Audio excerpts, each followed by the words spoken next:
Hello everyone. आज हम electrochemistry का सेकंड लेक्चर यानी नेक्स्ट पार्ट शुरू कर रहे हैं। आज के वीडियो लेक्चर में कल 12th क्लास की इलेक्ट्रोकेमिस्ट्री यानी थर्ड लेक्चर का सेकंड पार्ट शुरू कर रहे हैं। कल हमने पढ़ा था कि इलेक्ट्रोलाइटिक सेल को डिज़ाइन कैसे करते हैं। कल की जब बात थी हमने पढ़ा था कि ऑक्सीडेशन कैसे होता है, रिडक्शन कैसे होता है, उनकी डेफिनेशंस क्या क्या है। कैथोड पे रिडक्शन होता है, एनोड पे ऑक्सीडेशन होता है। हमने ये चीज़ पढ़ ली थी कि कैथोड पे क्या होता है, रिडक्शन, और एनोड पे क्या होता है, ऑक्सीडेशन। CRAO से मैंने बोला था कि आप याद रख सकते हैं इसको बिल्कुल इजीली, यानी लास्ट लेक्चर में हम ये सब कुछ पढ़ चुके हैं। आज हमें क्या करना है कि हमें इसी चीज को देखना है कि इसका क्वालिटेटिव ट्रीटमेंट क्या हो सकता है। इलेक्ट्रोकेमिस्ट्री को जब हम पढ़ रहे होते हैं तो दो चीजें पढ़ते हैं, एक होता है क्वालिटेटिव एस्पेक्ट और दूसरा होता है क्वांटिटेटिव एस्पेक्ट। क्वांटिटेटिव एस्पेक्ट, ठीक है। फिलहाल हम फोकस करेंगे क्वालिटेटिव पे। क्वालिटेटिव का मतलब क्या है यहाँ पे? क्वालिटेटिव का मतलब है कि हु विल रिड्यूस और ऑक्सीडाइज, यानी कि कौन तो रिड्यूस होगा, कौन ऑक्सीडाइज होगा, यानी किसका रिडक्शन हो रहा है, किसका ऑक्सीडेशन हो रहा है, हमें ये पता करना सबसे इंपॉर्टेंट है। और यही है क्वालिटेटिव एस्पेक्ट भी, कि किसका रिडक्शन हो रहा है, किसका ऑक्सीडेशन हो रहा है, कैसे बताएंगे, कौन से क्या क्या फैक्टर्स हैं जो इस क्वालिटेटिव एस्पेक्ट पर, जिन पर ये क्वालिटेटिव एस्पेक्ट यानी ये रिडक्शन और ऑक्सीडेशन को पहचानना किस पर डिपेंड करता है। अब हम बात करते हैं उन फैक्टर्स की, जो फैक्टर्स हैं जिनके ऊपर ये डिपेंड करता है। सबसे पहला फैक्टर क्या है कि ये जो क्वालिटेटिव एस्पेक्ट है, जिसमें हमें ये पता चलता है कि कौन ऑक्सीडाइज हो रहा है, कौन रिड्यूस हो रहा है, किसका ऑक्सीडेशन है, किसका रिडक्शन है, ये जब इसका पता कैसे चलता है, कौन कौन से फैक्टर्स हैं जो इसको अफेक्ट करते हैं। सबसे पहला जो फैक्टर था वो था इलेक्ट्रोलाइट, यानी कि जब हम सेल कंस्ट्रक्ट कर रहे थे तब जो इलेक्ट्रोलाइट हम ले रहे थे, सबसे पहला फैक्टर तो वही है कि वो इलेक्ट्रोलाइट कौन सा है। जब हमें इलेक्ट्रोलाइट पता होगा तभी तो हम ये बताएंगे ना कि इनमें से ये कैटायन कहाँ गया है, ये एनायन कहाँ गया है, ये कैटायन नेगेटिव टर्मिनल की तरफ जा रहा है, ये एनायन पॉजिटिव टर्मिनल की तरफ जा रहा है, किसका ऑक्सीडेशन है, किसका रिडक्शन है। हम तभी तो बता सकते हैं ना जब हमें एक्चुअल में इलेक्ट्रोलाइट का पता हो। दूसरी चीज, जो दूसरा पॉइंट इसमें है कि दूसरी चीज क्या पता होनी चाहिए, कौन सा फैक्टर है जिसके ऊपर ये डिपेंड करते हैं, वो है मीडियम, यानी कि जो इलेक्ट्रोलाइट हमने लिया है उसका मीडियम क्या है। अब यहाँ पे मीडियम दो पार्ट में डिवाइड हो सकता है। मीडियम दो टाइप के हो सकते हैं इलेक्ट्रोलाइट्स के। अब मीडियम की जब बात करें तो एक तो होता है मोल्टन और दूसरा होता है एक्वस, यानी हम इलेक्ट्रोलाइट को एक्वस मीडियम में भी ले सकते हैं और मोल्टन स्टेट में भी ले सकते हैं। अब इस वर्ड पे एक्वस का तो सबको पता है कि एक्वस मीडियम किसको बोलते हैं। मेन बात है इस वर्ड पे ध्यान देना है कि मोल्टन क्या होता है। मोल्टन स्टेट के बारे में आप क्या जानते हैं, कैसे डिफाइन करते हैं मोल्टन स्टेट को। मोल्टन स्टेट क्या होती है कि जब भी हम किसी कंपाउंड को या किसी केमिकल को या किसी इलेक्ट्रोलाइट को उसके हाई टेम्परेचर पे लेके जाते हैं, यानी बहुत हाई टेम्परेचर पे हीट करते हैं, तब वो मेल्ट होना शुरू हो जाता है। जैसे फॉर एग्जांपल, जैसे कल हमने जो एग्जांपल लिया था वो क्या था, कौन सा सेल बनाया था, NaCl के एग्जांपल से बनाया था।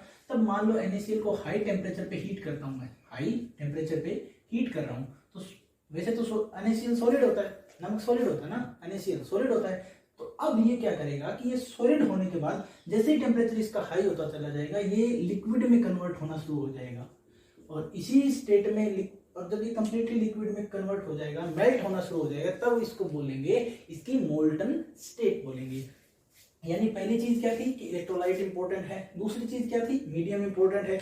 मीडियम में भी कौन से दो मीडियम है, एक मोल्टन स्टेट में लेते हैं और एक एक्वस स्टेट में लेते हैं। अब देखो तीसरा और जो इंपॉर्टेंट, एक और इंपॉर्टेंट पार्ट होगा, थर्ड पार्ट, वो क्या होगा, कौन सा एस्पेक्ट ऐसा होगा क्वालिटेटिव एस्पेक्ट को अफेक्ट करने वाला जो तीसरा मेजर फैक्टर है, वो क्या है, वो है इलेक्ट्रोड, कि हम इलेक्ट्रोड कौन सा ले रहे हैं, कि कौन सी इलेक्ट्रोड ले रहे हैं। जो लास्ट एग्जांपल हमने किया था, हमने सेल बनाया था, उसमें हमने प्लेटिनम इलेक्ट्रोड लिया था ना, प्लेटिनम का इलेक्ट्रोड लिया था। प्लेटिनम इलेक्ट्रोड क्यों लिया था, क्योंकि पीटी मेटल क्या होता है, इनर्ट होता है, यानी जो रिएक्शन उस केमिकल सेल में हो रही है, यानी जो सेल में केमिकल रिएक्शंस हो रही हैं, ये उसके लिए बिल्कुल इनर्ट है, ये उनमें पार्टिसिपेट ही नहीं करता है। अगर मैं ये कहूं कि हम ऐसा मेटल या ऐसा एलिमेंट ले लें इलेक्ट्रोड के ऊपर जो खुद उस रिएक्शन में पार्टिसिपेट करने लग जाए, तब क्या होगा?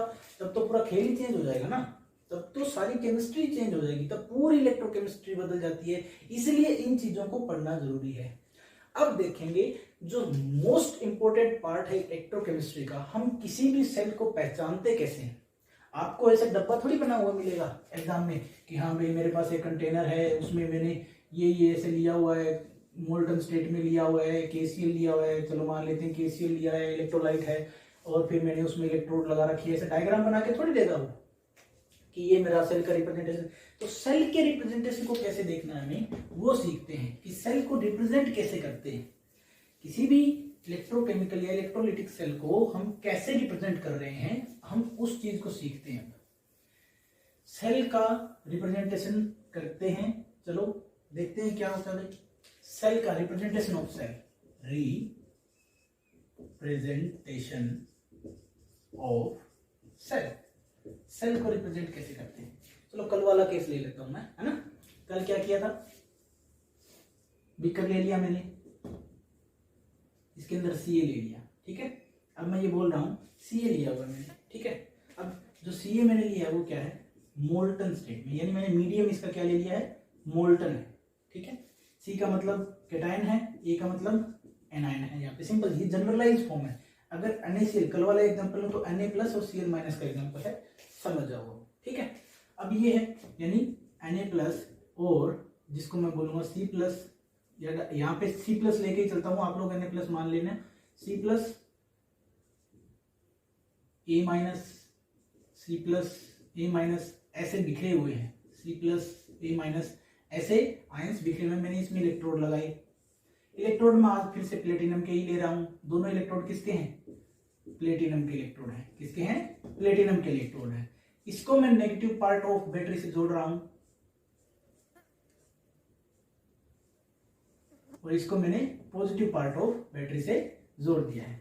अभी मैं ये नहीं बता रहा हूं कि कौन सा कैथोड है कौन सा एनोड है, अभी सेल की रिप्रेजेंटेशन देखनी है। सबसे पहले तो मैं वही सेल डायग्रामेटिकली डिजाइन कर रहा हूं कि क्या था।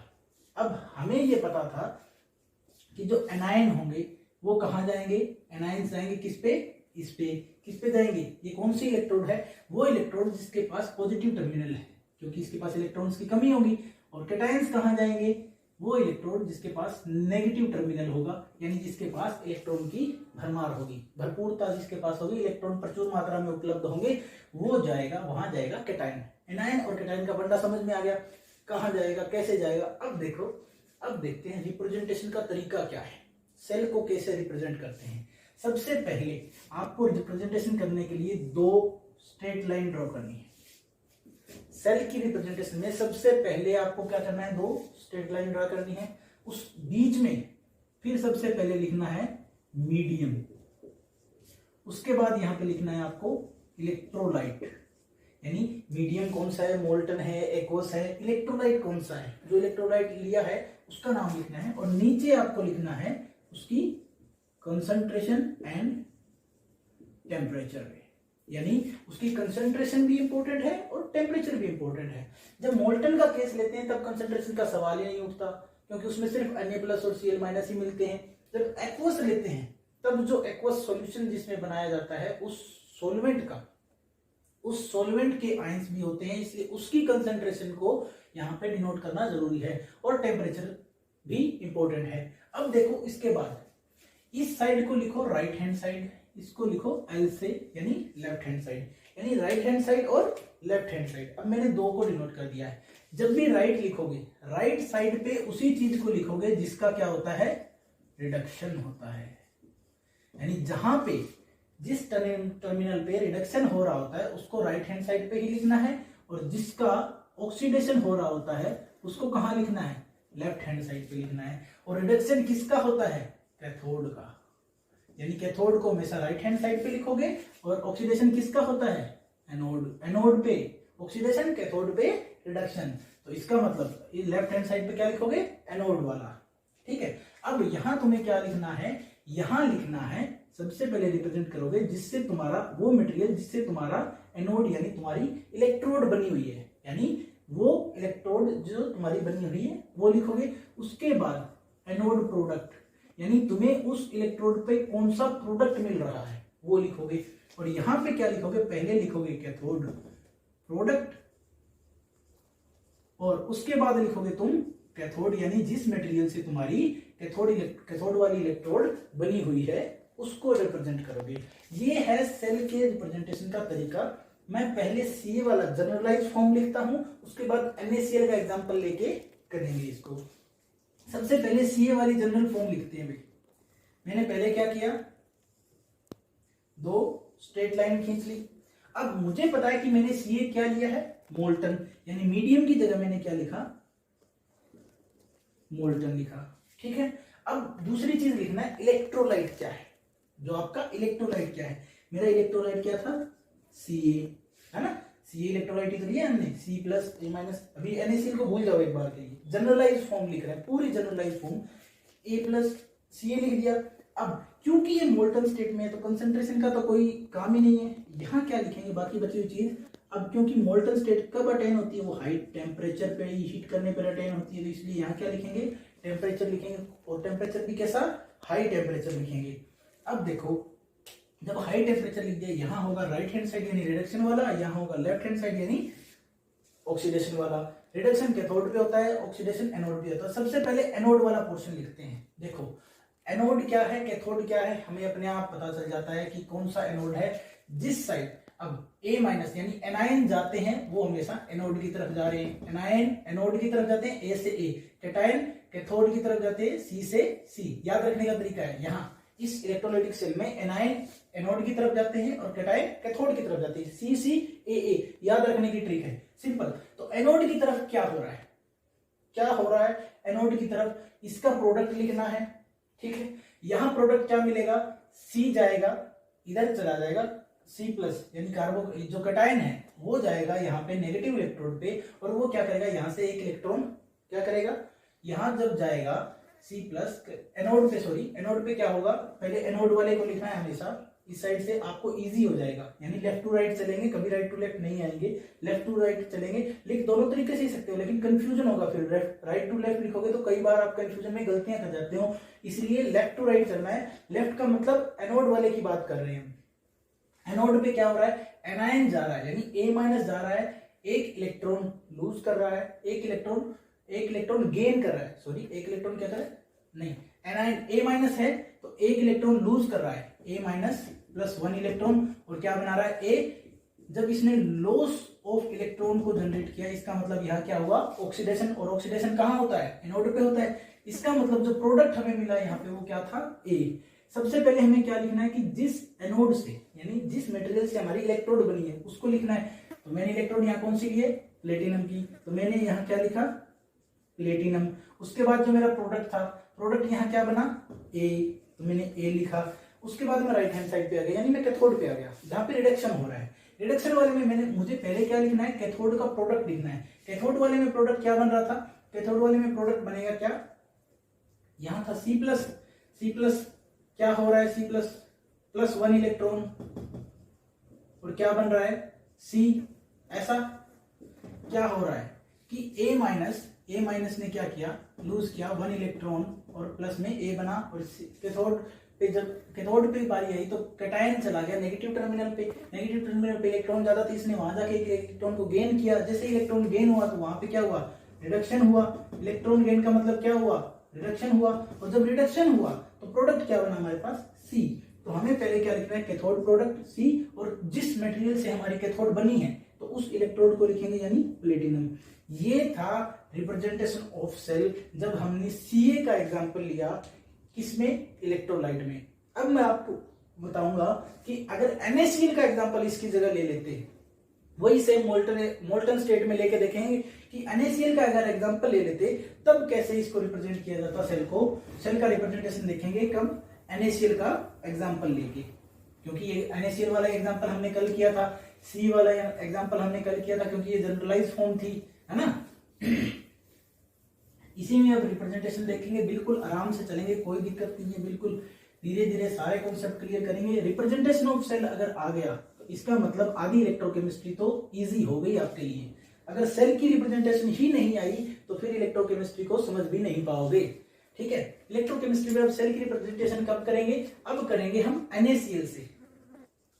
हमारे पास जो इलेक्ट्रोलाइट होगा, जो इलेक्ट्रोलाइट है वो क्या है, NaCl, और वो भी किसमें, मोल्टन स्टेट में है। NaCl मोल्टन स्टेट में है, इसका मतलब क्या हुआ, अब वही चीज है, मैं पूरा डायग्राम बना के फिर से दिखा रहा हूं, लेकिन डायरेक्ट भी हम इसको रिप्रेजेंट कर सकते हैं। NaCl मोल्टन स्टेट में है वही, ठीक है। यहाँ पे Na+ होगा, Cl- होगा, इलेक्ट्रोड होंगी मेरे पास, इसको नेगेटिव टर्मिनल से जोड़ा, इसको पॉजिटिव टर्मिनल से जोड़ा, ठीक है।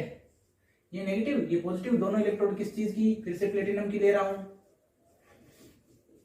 अब देखो मेरा इलेक्ट्रोलाइट क्या था, NaCl मोल्टन, टूटा किसमें, Na+ और Cl- में। Na+ कहां जाएगा, नेगेटिव इलेक्ट्रोड की तरफ, Cl- कहां जाएगा, पॉजिटिव इलेक्ट्रोड की तरफ। तो सिंपल सी बात है, सेल का जनरेशन कैसे करेंगे, सबसे पहले दो एरो, दो straight line, direct straight line बनाई, उसके बाद यहां क्या लिखेंगे, मीडियम। मीडियम क्या है, मोल्टन है।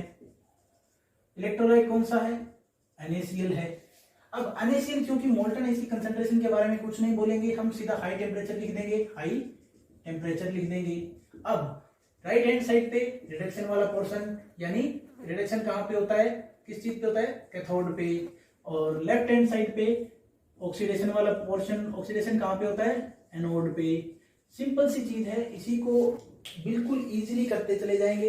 अब देखो सबसे पहले ऑक्सीडेशन कहां हो रहा है, एनोड पे। एनोड पे हमें कौन सा प्रोडक्ट मिलेगा, सबसे पहले हमें लिखना है कि जिस मटेरियल से एनोड बना है, लेफ्ट हैंड साइड में सबसे पहले क्या लिखना है, जिस मटेरियल से एनोड बना हुआ है उसको लिखना है। यानी एनोड किससे बना हुआ है, प्लेटिनम से। उसके बाद प्रोडक्ट क्या मिलता, एनोड के ऊपर हमें प्रोडक्ट क्या मिलता, Cl-।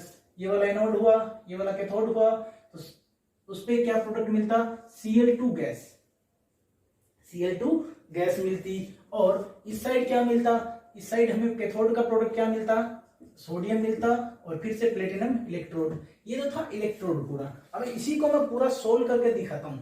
ये तो था सेल, क्योंकि मुझे तो पता था कि ऐसे ऐसे हो रहा है, ठीक है। आप लोग अगर अभी भी कंफ्यूज हो रहे हैं कि अचानक से सर ने Cl2 कैसे लिख दिया, या फिर मैंने Na और Pt कैसे लिख दिया, तो मैं इसको सोल्व करके दिखाता हूं। चलो सबसे पहले मैं लेता हूं कि पॉजिटिव टर्मिनल पे क्या हो रहा है, देखते हैं। चलो मैंने अभी कोई नाम नहीं दिया, मान लो मैंने कोई नाम नहीं दिया कि एनोड कौन सा है, कैथोड कौन सा है। तो सबसे पहले देखते हैं कि पॉजिटिव टर्मिनल पे क्या हो रहा है, कि पॉजिटिव टर्मिनल क्या कर रहा है, पॉजिटिव टर्मिनल पे हो क्या रहा है, उस चीज को देखते हैं, ठीक है।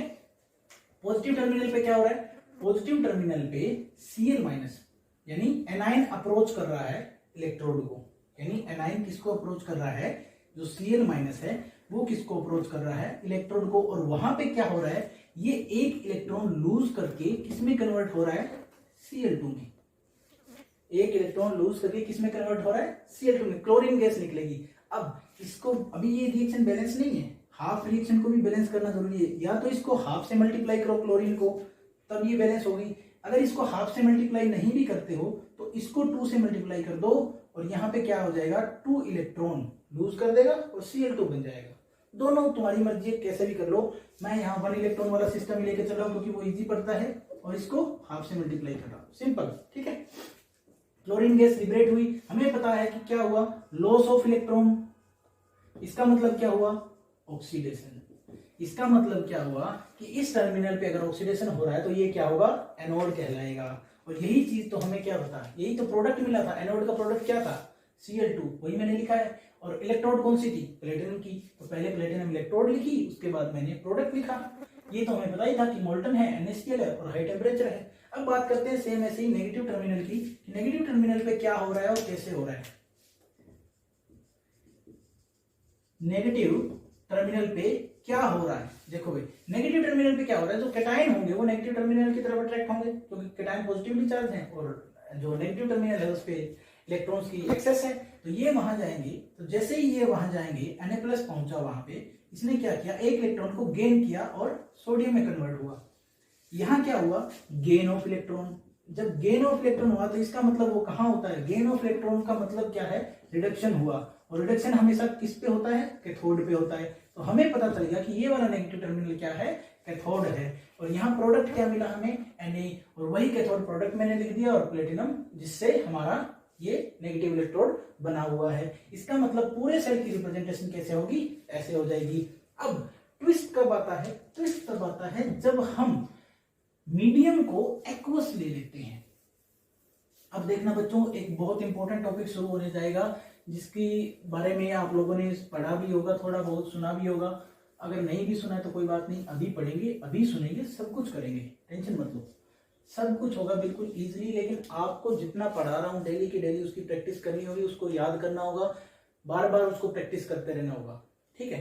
रिप्रेजेंटेशन की बात आई। अब अगर मैंने मान लिया कि मेरा जो इलेक्ट्रोलाइट है वो क्या है, NaCl ही है, लेकिन एक्वस मीडियम में है। अब अगर ऐसा हुआ, एक्वस मीडियम में हुआ, तो मैं आपको वही फिर से ड्रा करके दिखा रहा हूं पूरा कि मेरे पास NaCl है, यानी मेरे पास Na+ है, Cl- है और साथ में एक्वस है, इसलिए H2O भी है, ठीक है। एक्वस है यानी मेरे पास वो सोलवेंट भी है जिसमें मैंने इसको डिसोल्व किया है। एक्वस तभी होगा ना जब हम उसको किसी सोलवेंट में डिसोल्व कर देंगे। वो सोलवेंट कौन सा है? H2O है। मैंने वही इलेक्ट्रोड भी डाले हुए हैं, एक को नेगेटिव टर्मिनल से जोड़ रखा है, एक को पॉजिटिव टर्मिनल से जोड़ रखा है, ठीक है। दोनों इलेक्ट्रोड में फिर से प्लेटिनम के ही ले रहा हूं ताकि इजी पड़े आपको। प्लेटिनम इलेक्ट्रोड जो कि इनर्ट है, फिर से यहाँ पे पॉजिटिव पॉजिटिव, ये नेगेटिव इलेक्ट्रोड हो जाएगी। कैटायन अब फिर से नेगेटिव इलेक्ट्रोड की तरफ जाएंगे, एनायन फिर से पॉजिटिव इलेक्ट्रोड की तरफ जाएंगे। लेकिन अब यहाँ पे दिक्कत क्या होगी कि जो H2O है इसके भी तो आयंस होंगे ना, इसके भी तो आयंस होंगे, इसके पास भी कैटायन और एनायन है, तो वो भी कंपीट करेंगे। कैटायन H2O से जो कैटायन बनेगा इक्विलिब्रियम में, वो कंपीट करेगा Na+ के साथ, किस इलेक्ट्रोड के लिए? नेगेटिव इलेक्ट्रोड के लिए। और जो Cl- के साथ जो एनायन बनेगा H2O से, वो कंपीट करेगा पॉजिटिव इलेक्ट्रोड के लिए। तो अब यहाँ पे आ जाती है लड़ाइयां, कंपटीशन होना शुरू हो जाता है। और जब कंपटीशन आता है तो हमेशा क्या होता है? डिफिकल्टी आती है। और इसी कंपटीशन को दूर करने के लिए हम क्या पढ़ेंगे? अब जो नेक्स्ट टॉपिक है, इसको पूरा सोल्व करने से पहले आपको एक और टॉपिक पढ़ना जरूरी है जिसको हम बोलेंगे इलेक्ट्रोकेमिकल सीरीज। अब इलेक्ट्रोकेमिकल सीरीज क्या होती है, उसको कैसे पढ़ना है वो बताऊंगा मैं आपको। बिल्कुल ही इजीली, बिल्कुल ध्यान से आपको पढ़ना है, देखना है बिल्कुल। और मेरी रिक्वेस्ट है कि इस लेक्चर को बहुत ज्यादा ध्यान से देखना है। इलेक्ट्रोकेमिकल सीरीज बहुत इंपॉर्टेंट है।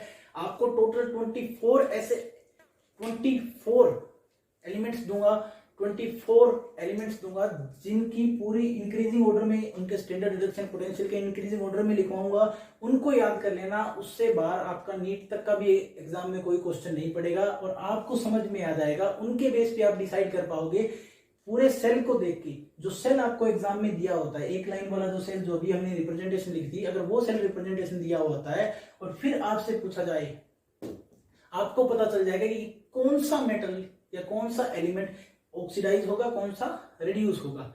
सिंपल सी बात है। हमें क्या पता है? कैथोड, कैथोड पे क्या होता है? Electrochemical series. इलेक्ट्रोकेमिकल सीरीज हमारा नेक्स्ट टॉपिक है। इसके बारे में जब हम बात कर रहे हैं तो सिंपल सी चीज, एक चीज आपको समझने की जरूरत है कि कैथोड पे क्या हो रहा होता है। हमें पता है रिडक्शन होता है ना, कैथोड पे रिडक्शन होता है। एनोड पे क्या हो रहा होता है? हमें पता होता है एनोड पे ऑक्सीडेशन होता है।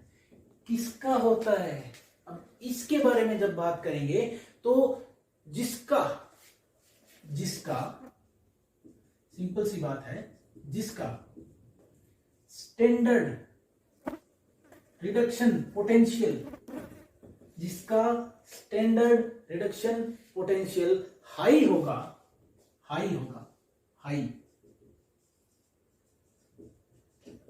वो ही रिड्यूस होगा, ठीक है।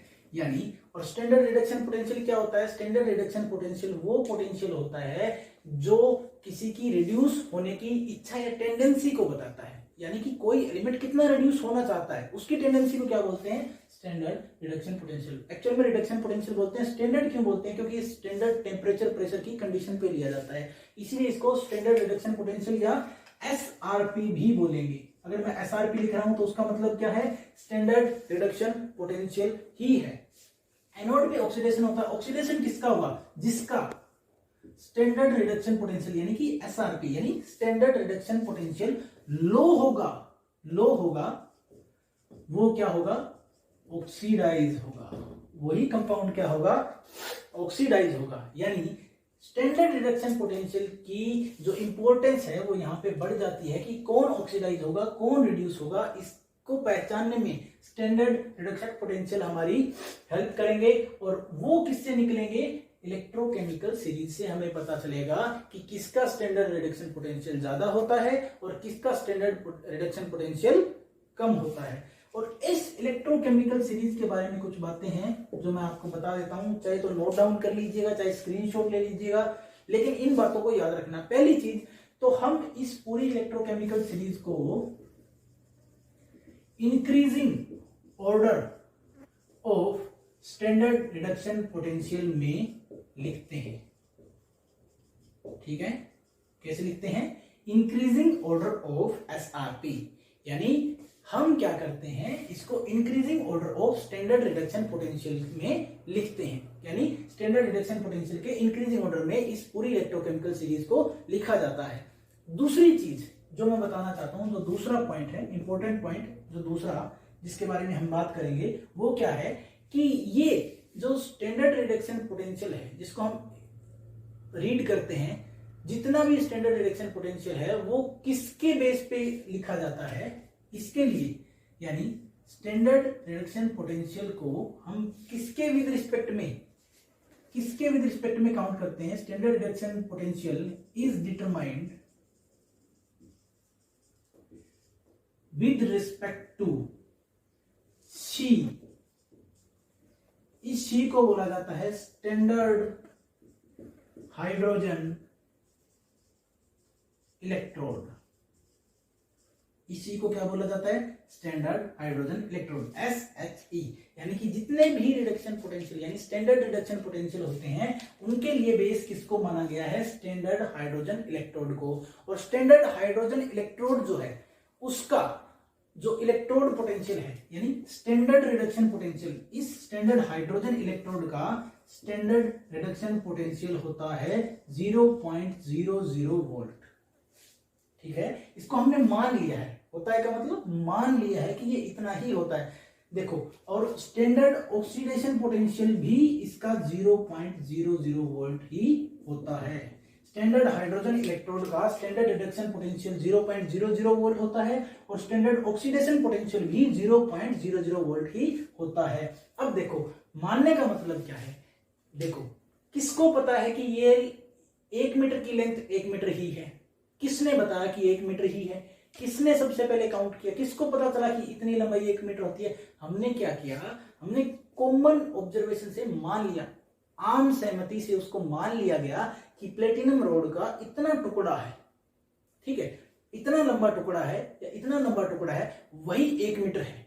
ऐसे ही हमने मान लिया है कि स्टैंडर्ड हाइड्रोजन इलेक्ट्रोड का स्टैंडर्ड रिडक्शन पोटेंशियल और स्टैंडर्ड ऑक्सीडेशन पोटेंशियल दोनों क्या है? 0.00 वोल्ट है। हमने मान लिया है इसको, ठीक है। और इसी के बेस पे हम बाकी सबका स्टैंडर्ड रिडक्शन पोटेंशियल डिटरमाइन करते हैं। यानी जैसे सब्जी वाला क्या करता है, हमें सब्जी तोल के देता है, वो 1 किलो का जो बाट होता है या बट्टा होता है उसको ही तोलता है ना, उसी के विद रिस्पेक्ट में तोलता है ना। जब वेइंग मशीन पे हम कुछ कंपाउंड को वे करते हैं तो वेइंग मशीन क्या करती है? उसके वेट को कैलकुलेट करती है ना। वो किस रिस्पेक्ट में करती है? वो वेट की यूनिट्स के विद रिस्पेक्ट में करती है। तो वो यूनिट्स कहां से सेट होती हैं? यानी वेट की कोई डेफिनेशन होगी, वो डेफिनेशन कहां से आएगी? किसी ने आम सहमति से बनाई होगी, है ना। सिंपल सी बात है। अब देखो, इसके बाद अब मैं आपको लिखवाने जा रहा हूं कि 24 एलिमेंट्स जिनका स्टैंडर्ड रिडक्शन पोटेंशियल मैं आपको लिखवाऊंगा इंक्रीजिंग ऑर्डर में, और उस सीक्वेंस को याद रखना है, एलिमेंट्स के उस सीक्वेंस को याद रखना है। और स्टैंडर्ड हाइड्रोजन इलेक्ट्रोड के लिए जब ये स्टैंडर्ड रिडक्शन पोटेंशियल हम निकाल रहे होते हैं उसके लिए जो एसटीपी होता है यानी स्टैंडर्ड टेम्परेचर और प्रेशर होता है। टेम्परेचर होता है 298 केल्विन और प्रेशर होता है 1 एटमॉस्फेरिक यानी 1 एटमियम। ये स्टैंडर्ड रिडक्शन पोटेंशियल के लिए स्टैंडर्ड टेम्परेचर प्रेशर की कंडीशन होती है उसको डिटरमाइन करने के लिए। यानी हाइड्रोजन इलेक्ट्रोड का जो डिटरमाइन करते हैं हम उसको इस पे मानते हैं और इसी पे बाकी सबका स्टैंडर्ड रिडक्शन पोटेंशियल भी डिटरमाइन किया जाता है। अब हम लिखेंगे electrochemical series 1 by 1 increasing order में स्टैंडर्ड रिडक्शन पोटेंशियल के। अब अगर इंक्रीजिंग ऑर्डर में लिखेंगे तो सबसे पहले कौन सा आएगा? सबसे पहले वो एलिमेंट आएगा जिसका स्टैंडर्ड रिडक्शन पोटेंशियल सबसे कम होता है। अब यहाँ हमने पूरी इलेक्ट्रोकेमिकल सीरीज को लिख दिया, मैंने पूरी इलेक्ट्रोकेमिकल सीरीज को लिख दिया। मैं पूरा एक्सप्लेन करने वाला हूँ कि क्या होगा। हम increasing order of standard reduction potential की वैल्यूज के हिसाब से हम पूरी की पूरी इलेक्ट्रोकेमिकल सीरीज को पढ़ेंगे। मेनली 24 एलिमेंट को ही पढ़ना है। अगर ये इतना ही आप पूरी सीरीज को, इतनी सीरीज को याद कर लेते हो 24 तक, तो ही मोर देन सफिशिएंट हो जाएगा। पहला एलिमेंट जो इसमें सबसे आएगा वो होगा lithium plus. Lithium plus ion सबसे पहले आएगा। इसका स्टैंडर्ड रिडक्शन पोटेंशियल सबसे कम होता है, सबसे लोवेस्ट होता है। क्यों? क्योंकि लिथियम प्लस में टोटल कितने इलेक्ट्रॉन है? 2। और अगर ये रिड्यूस होगा, एक इलेक्ट्रॉन ले लेगा, गेन करके अगर रिड्यूस होगा तो लिथियम मेटल में कन्वर्ट हो जाएगा। और जब ये लिथियम मेटल में कन्वर्ट हो जाएगा तो इसके पास इलेक्ट्रॉन की संख्या कितनी हो जाएगी? 3। जब इसके पास लिथियम प्लस फॉर्म में, जब ये आयनिक फॉर्म में है, लिथियम आयन की फॉर्म में है, तब इसके पास जब इलेक्ट्रॉन्स हैं उनकी संख्या कितनी है? 2 है। और जो नीरेस्ट नोबल गैस है इसके, उसके पास कितने होते हैं? 2। यानी हीलियम के पास 2। यानी ये स्टेबल इलेक्ट्रॉनिक कॉन्फ़िगरेशन में पहुंच जाता है। और जब ये स्टेबल हो जाएगा तो क्या ये रिड्यूस होना चाहेगा?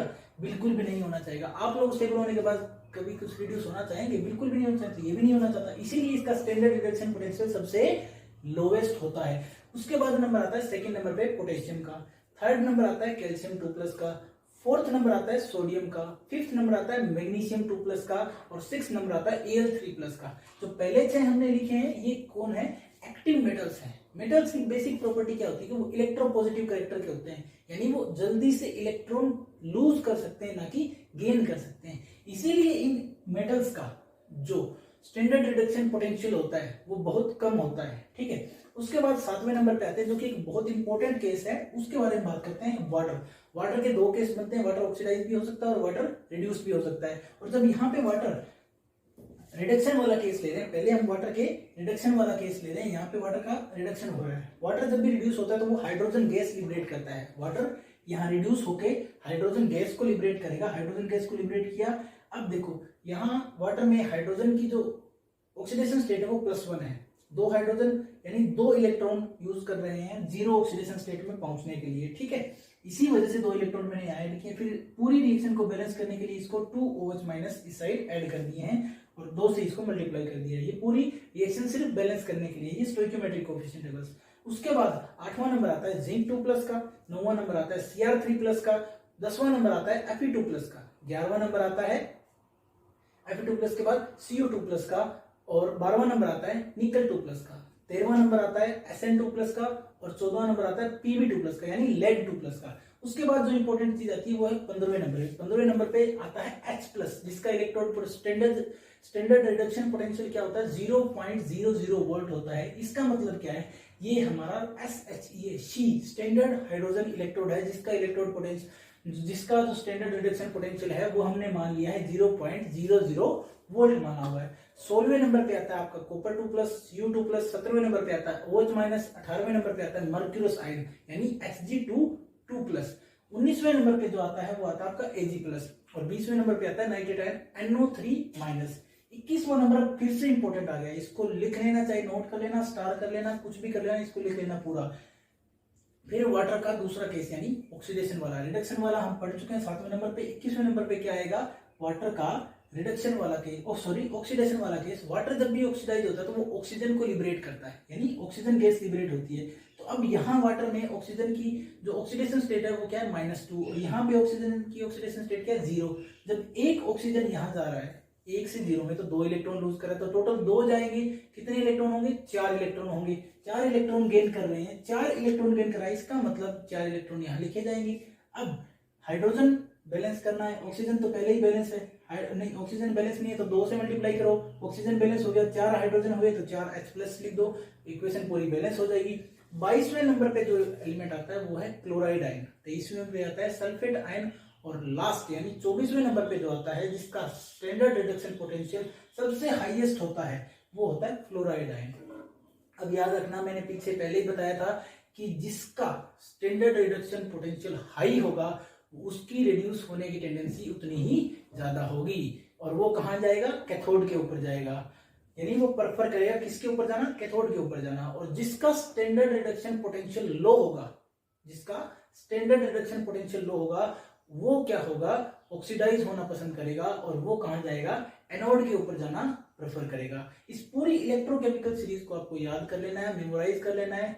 जो इलेक्ट्रोड आज हमने जो सेल कंस्टिट्यूट करना सीखा था कल, वो भी आपको याद करना है, और सेल की रिप्रेजेंटेशन जो आज हमने सीखी है वो भी आपको आनी चाहिए। अगर इतना आप कर लोगे तो उसके बाद आपके लिए फर्दर इलेक्ट्रोकेमिस्ट्री वो बिल्कुल ईजी हो जाएगी, क्योंकि अब आपको सेल कंस्टिट्यूट करना आ गया, सेल की रिप्रेजेंटेशन आ जाएगी, और उसके बाद ये इलेक्ट्रोकेमिकल सीरीज जैसे ही आप याद कर लोगे, इलेक्ट्रोकेमिकल सीरीज याद होने के साथ ही आप पहचानने लग जाओगे कि किसका तो किसकी रिड्यूस होने की पॉसिबिलिटी ज्यादा है, किसकी ऑक्सीडाइज होने की पॉसिबिलिटी ज्यादा है। इसका मतलब आप ये पता कर सकते हो सीधा डायरेक्ट सेल रिप्रेजेंटेशन से कि कौन ऑक्सीडाइज होगा, कौन रिड्यूस होगा, यानी कैथोड पे कौन जाएगा, एनोड पे कौन जाएगा। नेक्स्ट वीडियो लेक्चर में मिलेंगे आपसे इलेक्ट्रोकेमिकल सीरीज के जो एग्जाम्पल्स हैं या जहां इसका यूज होगा, या इससे अगला टॉपिक जो हम शुरू करेंगे वो इलेक्ट्रोकेमिकल सीरीज के बाद का टॉपिक शुरू करेंगे, नेक्स्ट लेक्चर में करेंगे। तब तक के लिए थैंक यू। अगर आपको वीडियो अच्छा लगा हो तो प्लीज चैनल को सब्सक्राइब करें, वीडियो को लाइक करें और शेयर तो जरूर ही कर दें। Thank you.